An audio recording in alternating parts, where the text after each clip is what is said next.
It's the most wonderful time of the year. Christmas is upon us. And I know it's not even Thanksgiving yet as we talk here live on Litter Media. I'm Dan Ramey, and with me are two representatives from Shine On Chillicothe. And we have Lisa Wayland with us and also Suzy McKell. Thank you for coming in today. Thanks for having us. Sure thing. We're excited. They have been busy in Chillicothe Park. We're going to talk about it, about what you're going to get to see beginning this Friday when they turn the lights on. Details coming up right after this from Tomlinson Insurance Agency. This is Andy Tomlinson. When insuring what's important to you, our agents are there when you need us the most. Tomlinson Insurance, for the best coverage at the best cost. Visit us online at tomlinsonins.com to learn more. Once again, Lisa and Suzy with us from Shine On Chillicothe, which has become a holiday tradition, and it really puts the city of Chillicothe, the first capital of Ohio, on the spotlight. It does. Yeah. We're literally on the Ohio Trails map where they spotlight all of the really fun, bright displays around the state. So we made that. We have enough lights for that. Yeah. So we're literally on the map. That is good. And now Lisa just came from the park, and Suzy's going to be going to the park. Both going back down there. You've been somewhat permanent residents, it seems, or temporary residents, let's say, in Chillicothe Park for the last month and a half or so. Yeah, since the beginning of October, we have to start physically doing the work that is involved in getting the displays up. Actually, we start work in January, all the behind-the-scenes work to secure funds, secure vendors, secure all kinds of things for the night. And we've been at it for a while, but we're in work mode, so we're okay with that. Right, Suzy? That's absolutely the truth. Yeah, and securing the funds is part of what Suzy's job is. And if people want to participate in this, it takes some money for you to put this on. We're talking six figures. Yep. Absolutely. Yep, it's great. Well, I think probably what we need to do is explain where we get to that number. We actually have two, I would say, partners that help us. One is Light Up Columbus, which do the large displays down in the park. They actually store them for us, set them up for us when it's time, maintain them, and then take them all back up at the end of the season. Our other vendor that we use is Bright Solutions Ohio, Erica and Casey Oliver, who do a lot of the harder, higher light stringing, including the light at the top, the tree at the top of the park. So that in itself is probably about $70,000, and we could not do it without them.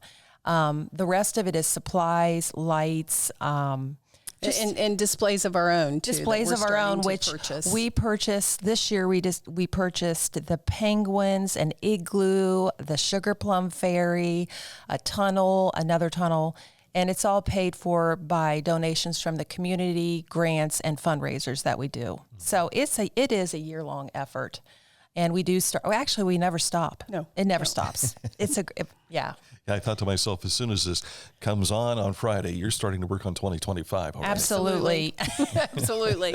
It never stops. And it's good. It takes a lot of money to put the lights, the displays in the park, and we really rely on our community members with their donations, the sponsorships of the displays, and also the smaller events like the tree walk. That's been a phenomenal fundraiser for us, and it allows community members to be a part of it. Like, for example, maybe you have a group and you meet and everybody puts in $5, and before you know it, you've got $100 for a tree, $40 or $50 for the decorations. You all come together and do an amazing display. And so it doesn't take a big donation, and it really all adds up. Yes. You added the tree walk, 3 years ago, well, I think? I think it has been 3 years ago, and we can't take credit for it. We got together with people in Gallipolis who have been doing this for 10 years, and they do this tree walk, so we got the idea from them. And it was an easy fundraiser and a joyful fundraiser we discovered after we started. And we've grown it from 25 trees the first year to 50 trees last year, 75 trees this year. So there's a huge park down there, and there's plenty of room for expansion. So the more people that are interested in being sponsors of that, which is really our favorite display, all 10 of us, we love it the most, the tree walk. then we'll just keep growing. One of the things I like about the tree walk is as it has grown, it becomes a brighter spot for a darkened area of the park during this display. That is so true. It was very dark there. Yeah, it just lights it up. But it's something you can also go through and enjoy in the daylight. Absolutely. And get up close to it and really take a look at it. Read what the dedications are, what the tree is in memory of, and see the ornaments that are related to that memory. So in the daytime, it's easier to do that. Yeah. The archways have been fantastic. Yeah. The bridge over Yaktangi Park, it really has become a place where people want to take pictures and have their picture taken. Absolutely. There are a lot of photo op areas. And one of the things, when Suzy was mentioning all of our new displays, we also have one that says "Shine On" in script and is sitting behind the caboose over on the bank across the lake when you're walking through the park. And that was made possible exclusively by the people that support our cocktail dinner every May. We generate anywhere from $9,000 to $10,000 on that dinner, thanks to the people that continue to support us. And we put that in dedication to the cocktail participants, that these big, huge letters that say "Shine On," and they're going to be really bright. They're going to be great. You know, I want to talk about the memory field too. Sure. So the memory field is right at the corner of Yaktangi Parkway and Enderlin Circle, and it lights up that whole corner. Mm-hmm. Those memory spheres are, there's either a three sphere or a 5-sphere grouping. And they are basically donations from people that just want to acknowledge their loved ones as far as a actual memory. So that's been very popular. And we have a absolute beautiful banner this year that Star City Printing, Mill City, provided for us. And they also do all of our signs. So Metropolis Design, Mill City Apparel. Shout out to them. Shout out to Chad McAllister and Jared Depew for providing those for us. So we love that corner because that's another dark area. It is. And it also kind of is a great place, say, turn at the spheres, then that's where people turn in. Mm-hmm. And it's like the north entrance to the parkway. Exactly. Not many people think of it as that, but many of us think of the opening to the park is on the south entrance as you walk in, emerging the downtown area with the park. But that has always been fantastic with the different lights and the trees that go down and right behind Colonel Enderlin's we love it. statue. Yes. Yeah. Have we thought about putting a Santa suit on Colonel Enderlin? That's interesting. I never thought of that before. No, nobody's ever brought that up. We are always up for ideas. Maybe an elf hat or something. Yeah, just don't make it the Grinch. We'll have Grinch appearances, no doubt. No Friday question. Night. Let's talk a little bit of numbers. We mentioned $100,000 to put this on. That is $10,000 per lady. Wow. And one gentleman. You've got a small staff that does all this work. We do. 10 volunteers with just the right skill sets to make this all come together. I could go into detail, but I'm just telling you, every single person on this committee is valuable, and they, with everybody working together, and everybody is so cohesive in this group that we realize the value of each and every person, and when that makes it work. And we're all volunteers, so we do it out of the goodness of our hearts, I guess you could say, but also, who doesn't want to see that park lit up in lights during the holidays? So that's our motivation every year, definitely. And so far, we just got the right people doing it. Brings a lot of joy to this community. Definitely. I think it's been a big help adding this skating rink down by the pump house. Yeah. No question. That move was made a couple of years ago, and it's been a positive. That also brings to light. You've got a playground between there and there. With expansion, with the lights and everything, who knows what's going to happen? Well, along that same line, we're trying to light a pathway up between Santa's house, which is still at the Armory this year, and the skating rink, because there is a nice sidewalk that goes straight over and you kind of walk through the playground area. Unfortunately, the park is not equipped with the most state-of-the-art electrical capabilities, and we have very little power there. Obviously, if you keep up on the city, the city has a grant to upgrade the electrical system along with a lot of other things in the park this upcoming year. And with that, we're going to hope to light it up even more. But we're trying to make it so convenient for people to visit the skating rink and then come over to see Santa or vice versa without walking through a dark area. So we put as much power as we could there this year before we ran out of power. But the goal is to light it up even more, because we really love that we're both down there, the skating rink and the lights and Santa, all of us. You know, along the same lines too, we have the very best Santa. Oh, we do. Yeah. Santa Tom's down. Yep. And, we are determined as a group to never, ever charge anything for any of the services we provide. And Santa's free. Just bring your phone, get your pictures. His hours are posted on our Facebook page and online. So, and you'll see him Friday night. Yes. As usual, he'll make an appearance. He startled me a few years ago when he called me by name. And I'm thinking, wait a second. Hope you're on the good Santa list. really does know. Yeah. And which list was I on? Well, right. Another number I want to throw out is the number of people who have come through. You laid out one of those counters one time. Yeah. And this is just cars coming through. Just cars. Doesn't count the people I'll that are let you walking. roll this number out. Okay. Well, when we started as a nonprofit 3 years ago, the city did, put the tally belt across Enderlin Circle, and we were somewhere around 20-some thousand, I think, visitors and vehicles. The second year, which would have been 2 years ago. I've lost. But the next year we had over 30,000. This last year we had over 60,000. And I know that has a lot to do with us being placed on the Ohio Lights Trail as one of the displays to visit if you live anywhere in Ohio. And just the growth of it and the community coming together and looking forward to it. So yeah, that doesn't account for the people that just come down and walk through. So 60,000 cars. Yeah. And that's at least two people in a car. Probably. Oh, sure. Yeah. So you're talking close to maybe 400,000 people that have come to see this. Yeah, I think. We hope so. Try and put your mind around I know. that. When this first started, you didn't know what to expect. Right. No, we didn't. It's grown to be so much more than we ever thought, although we did have big dreams and we did have big goals when we first became a nonprofit. And we still can hold dear to those goals, especially when the park gets upgraded through electricity. Our ultimate goal is to light up every square inch of it if we can. So there are no dark spots, no matter where you drive, even if you go on the back side going toward the pump house over by the walking trail. I mentioned before we started talking about who benefits from this, and really the community benefits in a great way because they get something beautiful to enjoy. But the city, while they don't really have a skin in the game, so to speak, they do work with you to make sure you have what you need to. They are extremely The cooperation is generous. fantastic, but they are not doing the work. You guys are. Right. Right. But they make it possible for us too. They really do. Even though we don't get all of our, a lot of people think we're funded exclusively by the city of Chillicothe, and we are not.